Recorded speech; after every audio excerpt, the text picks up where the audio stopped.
Johnny Fontana, Real World INFJ, back with another video. There's another one too. This was Jeff. He was with a client, and he was like standing on this on this stair thing, and he was talking to this girl who's like really tall.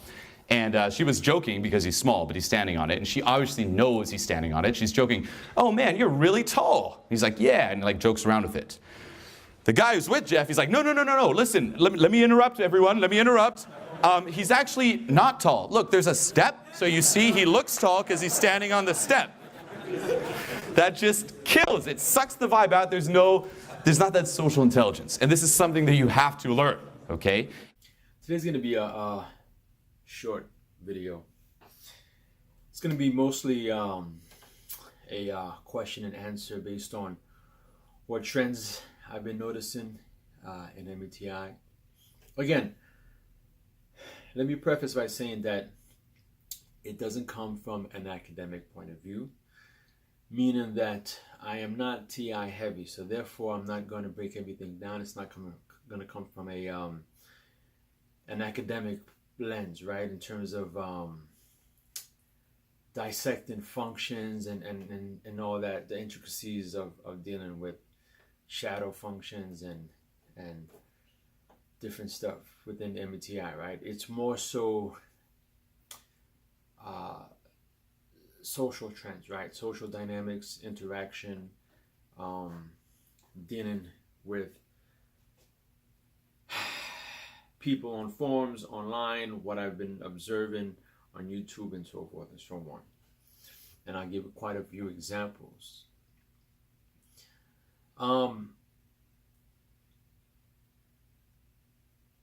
Recently, I've been more and more involved in the MBTI community, right? Because that's what I do, right? Like I'm all about getting involved and getting deep, and it's to the point where I feel like I need to step back because again, it's like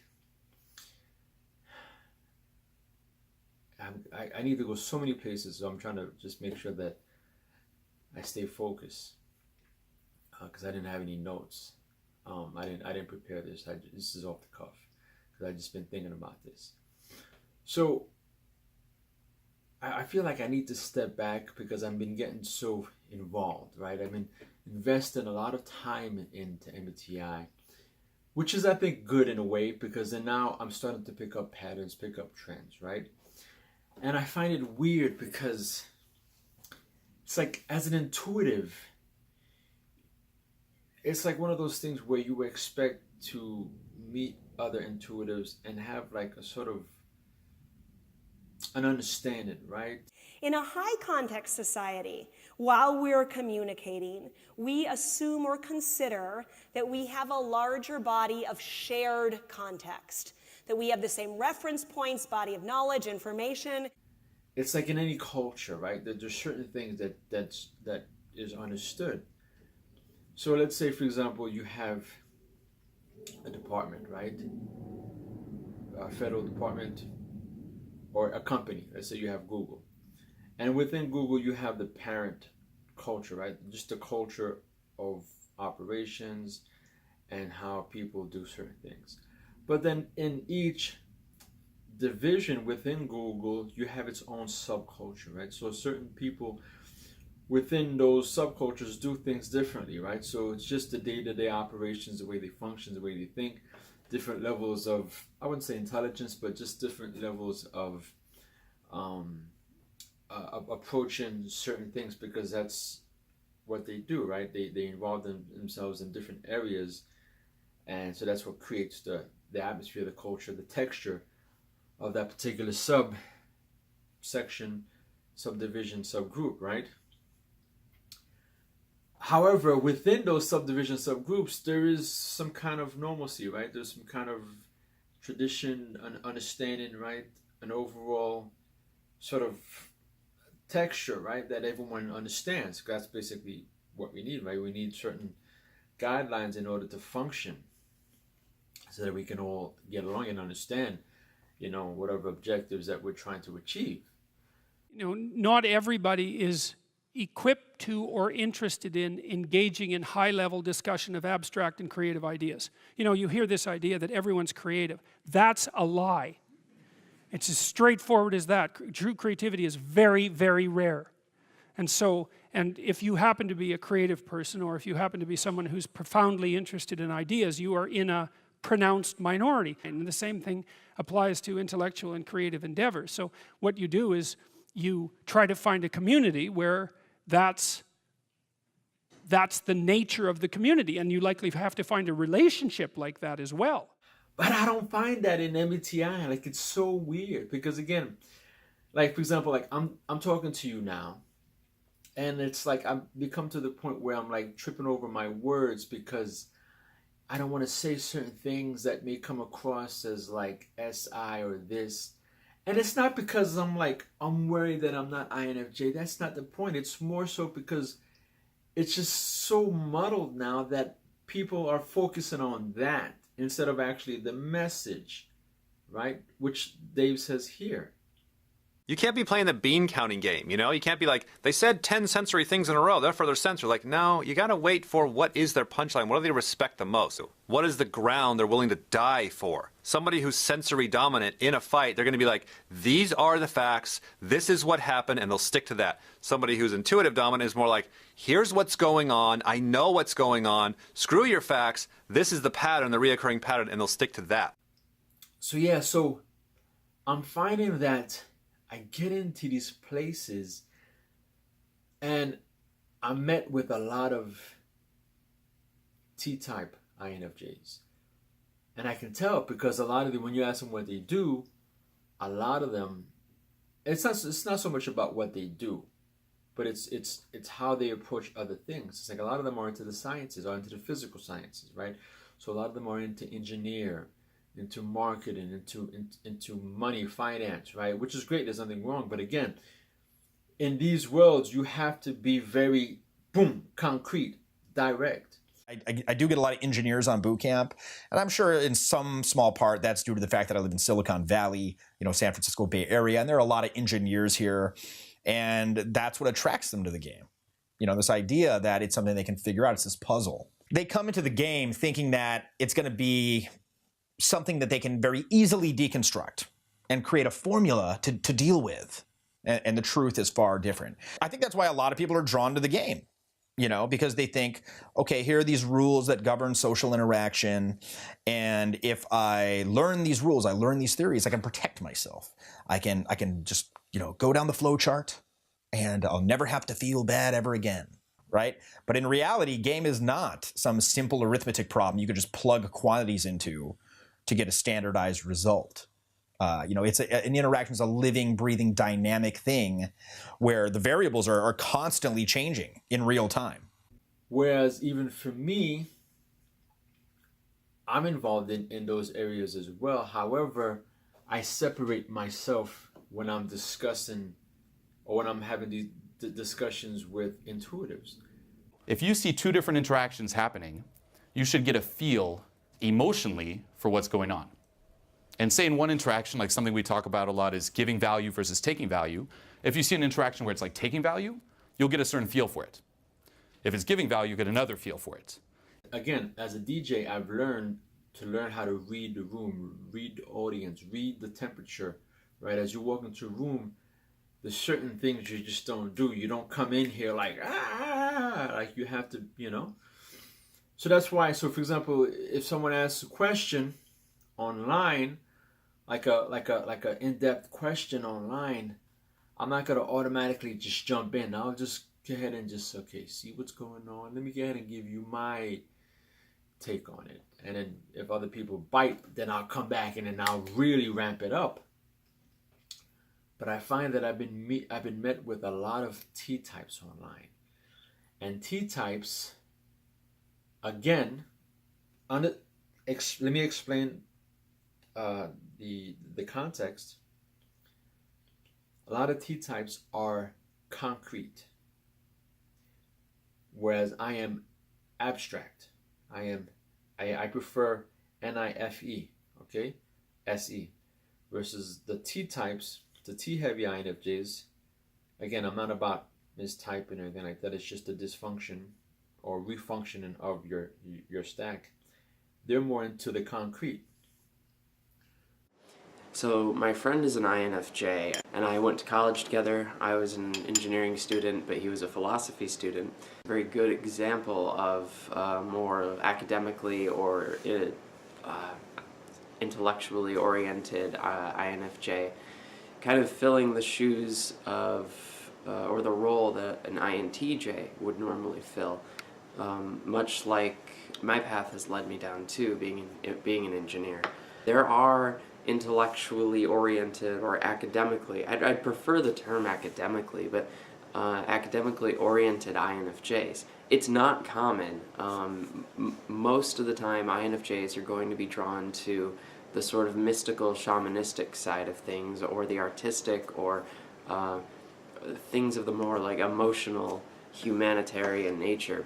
And I think that my friend INFJ also chose the academic path, has an underdeveloped FE just like me. Moral of the story is that INFJs can struggle with knowing whether or not they are the more clinically logical INTJ or not.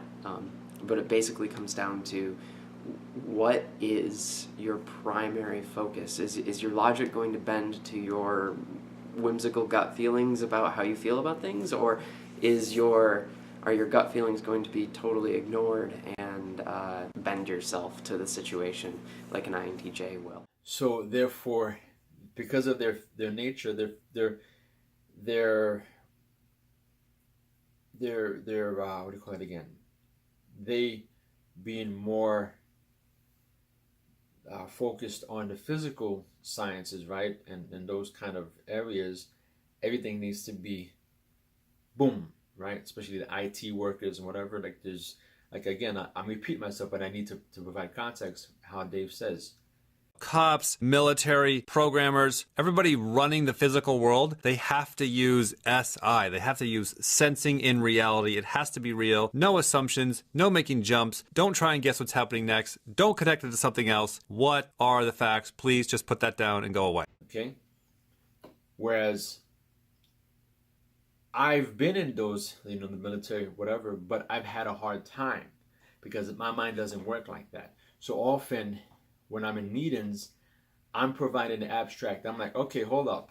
In these staff meetings, I have to now present it with, here's this, here's that. Let me paint the big picture for you. And you have the concrete individuals be like, no, get to the point, stop the fluff, whatever. But I know, because of my intuition, they're going to come back, because I know at that point in time I feel, and I'm not getting my point across, and I know that you don't fully understand. You just on that, oh, I can't deal with it. I need concrete. I need answers now. You come back around and you keep asking me the same questions. Like, bro, like, didn't we have this discussion? Like, I sent you an email. I broke everything down for you. And you're coming back and you're asking me, oh, why don't you break this down for me again? But I sat in your office. We discussed this, like, why are you coming back after, right? You said you didn't want the whole, again, because I know they're going to come back. So when I'm online, I'm met with a lot of T-types. These are the certain things. This is just one area. I have other areas as well. We're going to make it quickly. So, for example, you have a lot of individuals who are high context, which is I find very weird, because as an intuitive, right, it's like, low context. As an intuitive, I'm very high context, right? So in a low context society, we believe that good, effective, professional communication is a communication that's very explicit, that's very simple and very clear. In a low context society, we're trained that if I want you to understand blue, then I have to say blue, literally. We're trained in a low context culture that if I give a presentation, I should tell you what I'm going to tell you, and then I should tell you, and then I should tell you what I've told you. Why do I tell you the same thing 3 times? Because we're focused overall on making sure that the message was passed simply and clearly. In a high context society, while we're communicating, we assume or consider that we have a larger body of shared context, that we have the same reference points, body of knowledge, information, and because we assume all of this shared context, in a high context society, we believe good, effective communication is a communication that's more implicit or layered or nuanced. But again, I try to figure out who I'm discussing things with, so I can be high context or low context, right? Low context, which is more concrete, just direct, boom, boom, boom. Because you learn to deal with people. So if you and immediately you find this person is not really hanging around, doesn't want to chat, okay, let me get in that concrete, low context mode. Here you go, boom, get on your way. But if I feel that you're inviting, if we have a couple of discussions and I throw a rock in there, and you're receptive, then I'll provide some high context. But then if I see that you're starting to wither away, then I'll be like, okay, all right, this guy, I'm not gonna go too far, and I'll just bring it back and just become a little bit more, and then now you can get on your way, right? Because then I'll end the conversation because I know that okay, you can't really hang, and it's not that you can't hang, it's just not everyone is, because I'm extreme, I'll sit here forever because again the INFJ. How I relate to it is that I use my NIFE, SE, and then I'll just run with it. Like if you go deep, I'll go deep with you, right? So a lot of the times online, I met with people who prefer low context. So I'll say something, expecting that the other intuitive, like, listen, bro, you're an INFJ. If I say something that's socially related, you should be able to pick it up. But because a lot of them are T-types, they're like, I don't understand where you're coming from. What do you mean? It's like now I have to explain everything, Barney style, like break it down.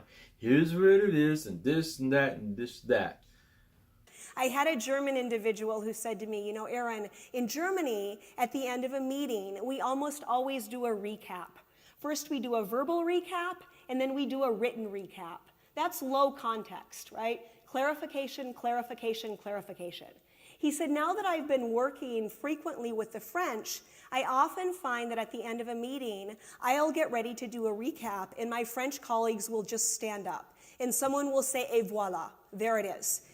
And I'll think to myself, but voila what?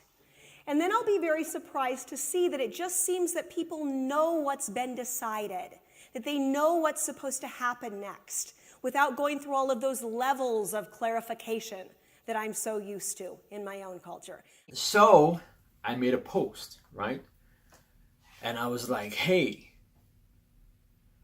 because I was reading an article, right, about psychology, therapy, and its failures, right? Because again, I've been thinking about this for a while because of my conversations with other people and so forth and so on. So I've been thinking, I wonder how, because of today's technology, the way that social culture is rapidly evolving, I wonder how therapists are adjusting to that. And because now you have individuals who are stuck on technology, and how are therapists now able to combat that, right? And I was reading an article. I'll leave it down below. Hopefully I remember. Basically, a PhD, okay, wrote this article and was stating that a lot of the research over 20 years has been around one particular area, which is the diagnostic, rather than actually researching the person's race, living conditions, financial status, social, culture, preferences and all that stuff. And I was like, oh, that's fascinating. So I went online and I was like, hey, what do you guys think about the state of therapy, or what are your opinions on therapists today?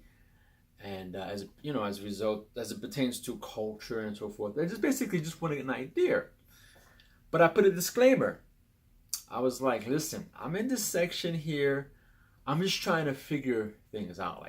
I wasn't throwing a rock. I'm like, I just want to have this discussion. I want to have what do you think? What are the possibilities? Or I'm just in that mode. But I said, I disclaimed because I'm again, being a DJ, having that experience, having an understanding, I'm like, okay, let me put a disclaimer, because I've been having these discussions with other people where they challenge me, they don't understand where I'm coming from. So I'm not trying to have any discourse. Not here. There are other spaces, there are other different sections online where we can do that, and even within this website.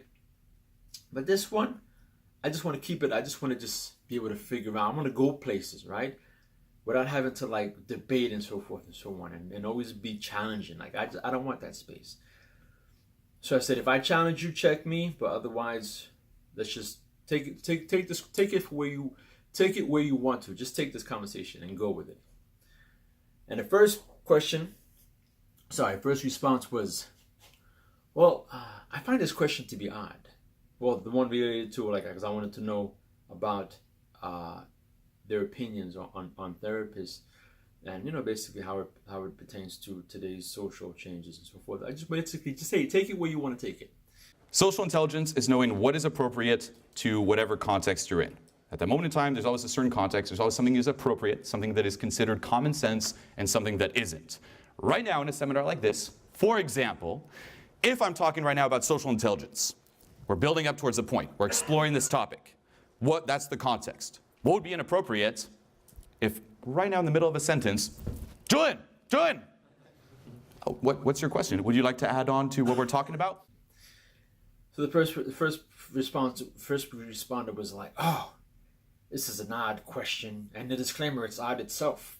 Unless you are totally immersed in the field of psychology or therapy, you cannot provide, substantial, information. Most of it is going to be based on your experiences. That would not be appropriate to this context. Okay? And what does that communicate about that person? Not to diss that person and not to scare you from asking any questions. But what does it communicate? That person can't see outside of himself. He can't grasp, okay, here's the dynamic of the group, here's the environment, here's the context, this is what's going on. It just communicates that he has no social intelligence, no social intuition. What would be appropriate to the context here? For example, asking a question that adds value, that adds to what we're talking about. And I'm like, yo, bro, like, aren't we a whole bunch of intuitives here, bro? Like, what's the deal, bro? Like, come on, like, yo, like, bro, like, I saw you coming, bro. Like, this is what I'm doing. Like, I do this. Like, this is what I do. Like, I saw that you were coming. The fact that we are INFJs in an INFJ thread asking questions, and you're telling me that it's an odd question, but I also know, because I remember the fact that when you had it, because I had my eye on you, and I'm like, oh, I remember that name. Again, it's not SI. Stop with the whole, oh, well, he must be SI because he remembered the details about the name. It's like, no, if you spend your time on something and you train yourself and you start recognizing names, you're going to know and remember, okay, here, it's just you train yourself, okay? I had to do that because this is how people think, because they're so concrete. They don't think outside of that. What happens if I say something like this in this context? What if I say it this way? Okay, that doesn't click. What about like this? And then you start recognizing different patterns. That's the key to social intelligence. It's massive social references and pattern recognition. You go out and you interact with thousands upon thousands of people. You're gathering more social experiences than most people would in their entire fucking lives. And then you start getting a feel for what's appropriate and when, and that's a fucking skill set that more and more people are lacking. But I remember that someone had asked that person a question. Hey, you must be, are you an INTJ? And that person replied, perhaps. So again, that person's a thinker. That person's concrete, often. So that's why that person can't just take that thing, that question, and run with it. He has to, no, it's got to be from a one perspective, direct, concrete. So now you see how I'm using, instead of now going into the places of like cognitive function, that, and the mind, but I'm actually sitting here and I'm actually giving you real world examples because I'm socially invested into the culture, not academically invested. There's nothing wrong with that, but I just come from that perspective. And say in one interaction, like something we talk about a lot is giving value versus taking value. I showed, footage of, say, me interacting with all these people, and I'm like, here's the difference. And more guys couldn't see the difference. They would need a logical explanation, but they couldn't feel the difference. And I responded, and I said, okay, but I said, perhaps I should have placed the, what do you call it again? The article and, reference the article first, But I said, bro, I saw you coming a mile away. I knew you were coming with this. I said, first of all, you don't set the tone. I said, I set the tone. It's my thread. I'll take it where I want to take it. You take it where you want to take it. And furthermore, here's what the article said. The article said that this, that. So I'm trying to figure out, why is that? Talk to me about that. But you can't, because you're more into the physical, exact sciences, and I'm into the abstracted, figuring out the whys. What's going on? What's the possibilities of this? What happens to that? Well, I'm picking up on this. I'm picking up on that. I'm picking up on that. What else are you seeing? Talk to me. And again, I'm going to repeat it because it's context, it's perspective. Go. The biggest bottom line with demon intuition, whether it's second, third, or fourth, whether it's NI or NE, is that the demon intuition wants to respect the known facts. Because the last time the known facts worked, and this time the known facts worked, people that have intuition as a demon, we tell them, hey, it's okay to make 10 guesses. They're so afraid to make a leap. They're so afraid to make an assumption. They're so afraid to make a guess without those physical facts. And we tell them, hey, with intuition, all we're doing is guessing all the time. We're wrong most of the time, and that's okay, because every once in a while it works out. So much of the demons are you're afraid to use them. You're afraid to fail. Nobody cares about failing at their saviors. Everybody's afraid to fail at their demons. You see what I'm saying to you? So I get a lot of this too. I get a lot of that, and I'll give you one more example real quick. I would say this, though. For INTJs, the thing that does end up saving their life, get this, is SI. It's absolutely SI. And I know that, like, personally true. I've seen it in my life, other people's life. If you can systematize that plan, if you can take that abstract plan, write it into the sensory, and organize that plan in the sensory, that makes the INTJ's life explode. So whatever type you are, it's kind of like look at your first function and your fourth function, combine them, but kind of then benefit on the human needs side of that first function.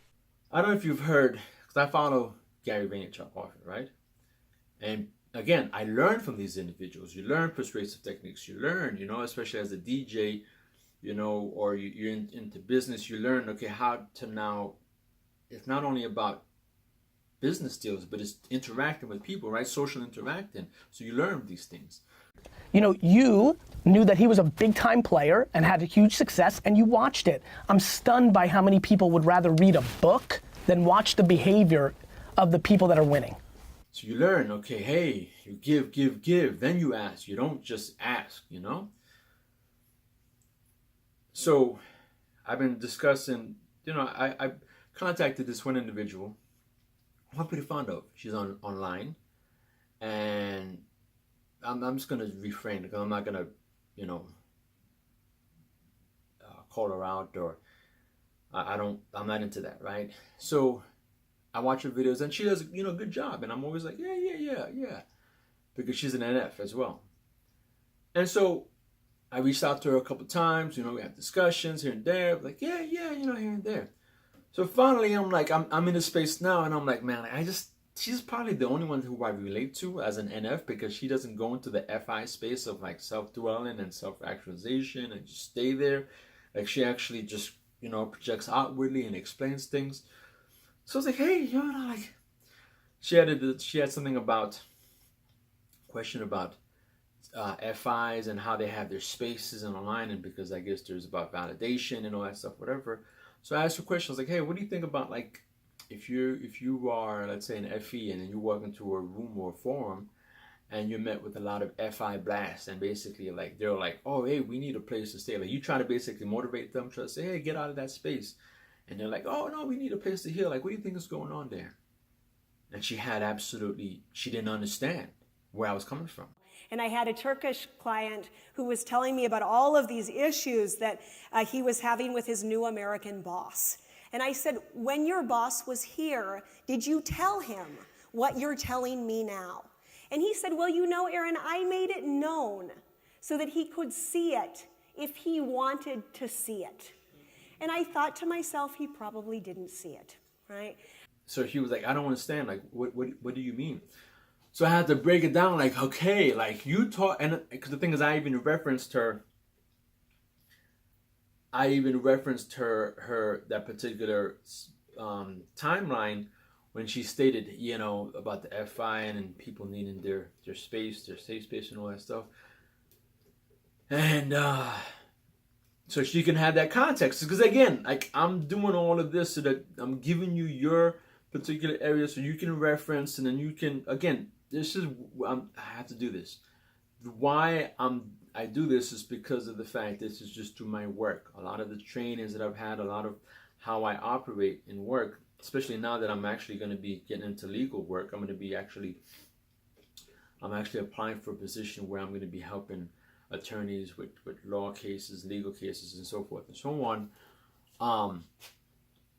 You have to basically have references and so forth and so on. So, and I've had experience in that dealing with, you know, with my other positions, right? So that's why I'm like, okay, let me give you the reference so that you can basically go back to, like, oh, okay, I see where you're coming from. Because sometimes I hate when people just reference something. I'm like, oh, what do you mean? Like, where did I say that? So I just make things easy for you. And despite that, like, she still had to ask me, like, what do you mean? So I had to break it down. I'm like, okay, if you're an INFJ and then you go, or you're ENFJ, you're FENI, right, whatever, and you going into a space, like a forum, and everyone is FI blast, and basically you're like, yo, like, I'm trying to figure things out, because obviously you're not in that space, you're actually outward projecting, so you're explaining to us. But now let's say you go into a space where everyone is just like, oh, I'm trying to figure myself out, but you're sort of like some kind of an authority in a sense, because you're teaching other people. But you sort of maybe want to be met with other people who maybe you can learn from. But you're met with FI blasts because they need their space to heal. Like, what is that? What goes on? Like, how do you perceive that? Like, what's happening there? You know? I just wanted to know. Like, there wasn't no, like, it wasn't specific, like, what do you do in this situation? Like, specifically, like, just what are you thinking? Like, give me your thoughts. Like, high context. And just show. So anyway, so I messaged her. I was like, yeah, you know, like, you're the only one who I relate to. And, like, you know, online, because everyone is like, because I can learn from you. Like, you actually learn, you discuss certain things and how your experiences with this types and that type, and you discuss other things beyond just like your own personal digest. You project outwardly, and I can learn from you. And I said, but you're the only one who I can relate to, especially online, because online, it's like everyone is just. So I said, yeah, I'm going to chat with you. She's like, yeah, I'd love to chat with you, whatever. And then she was like, well, I don't type people, but yeah, I can definitely talk to you about your weaknesses and your strengths and so forth and that, and I offer that, whatever. I consult and this, that, and this. That's something that you'd be interested in. I'm like, bro. What would be appropriate to the context here? For example, asking a question that adds value, that adds to what we're talking about. I'm like, this thing is now getting so weird. Like, I came to you because I'm trying to connect with you. And instead of now you seeing that I'm trying to connect with you because I'm not looking for some kind of like therapy. I'm not asking for you to like figure out my weaknesses or my strengths. I just want to talk to you and be like, yo, what's going on? Like, talk to me about this MBTI thing, man. I'm lost. I'm trying to figure out, like, why are people like this, or why is that? I want to just have an open discussion with you, but yet now you're trying to sell me your services, and I get it, but that's another weird space now. Now people now are now coming into this space now where they're like consulting, and like they're telling people about their weaknesses and their strength, and I'm like, bro, like, know your audience. Know, like, when someone approaches you, like, they're not looking for that. And if that, there's certain ways you can go about doing it, right? You can, like, get me, you know, give ass, like, give me a little something, right? Talk to me, and all of a sudden be like, hey, you know what? In this discussion, whatever, you know, I offer a service. You know, if you're interested, maybe, you know, we can go into you, whatever. And then maybe I'll be open to that. But if you just right off the bat, after I came to you, I'm like, hey, I want to connect with you. You offer me your service. It's like, yo, bro, I'm done with you. Like, I'm literally slamming the door on you. I'm not watching your videos anymore, and it's done. Because you just don't understand. And what's happening is we're spending so much time in the virtual world that we can't really interact normally anymore in the real world. People have gotten less and less socially savvy, you know, meaning there's a certain context in different interactions. There's a certain context even in this room here, say when asking certain questions, and people just can't grasp it. And what happens, there's these weird, awkward interactions now where you're acting in the real world as if you're online. And it's super weird, and it communicates such low value, and it just kills a lot of opportunities for you. But it goes back to what I'm saying. It's like this high context, low context. It's like, again, because you're still young. I think, what, you're 25 or something like that, or under 20s, or under 20. So again, like, I'm 40 years old. Like, I don't need a 25-year-old to come and talk to me about my weaknesses when you don't even have the life experience that I have. Like, I have a lot of life experience. I deal with everyone on a daily basis.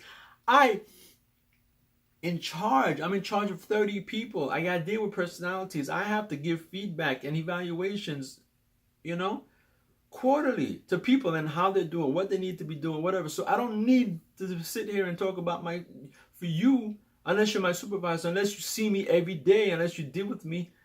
No. Or unless I give you information about me that, you know, and I'm asking, but I'm not asking for it. But there are other things that I've just noticed, and that's why I think I'm getting, because it's becoming a weird space where you have people who think that they're authorities in it, giving people personal development. Again, like I said before, it's turning into personal development.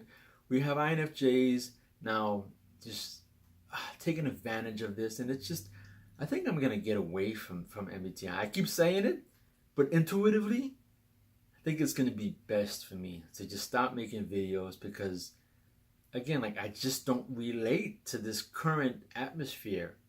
It's just very weird to me. So anyway, that's what I wanted to discuss.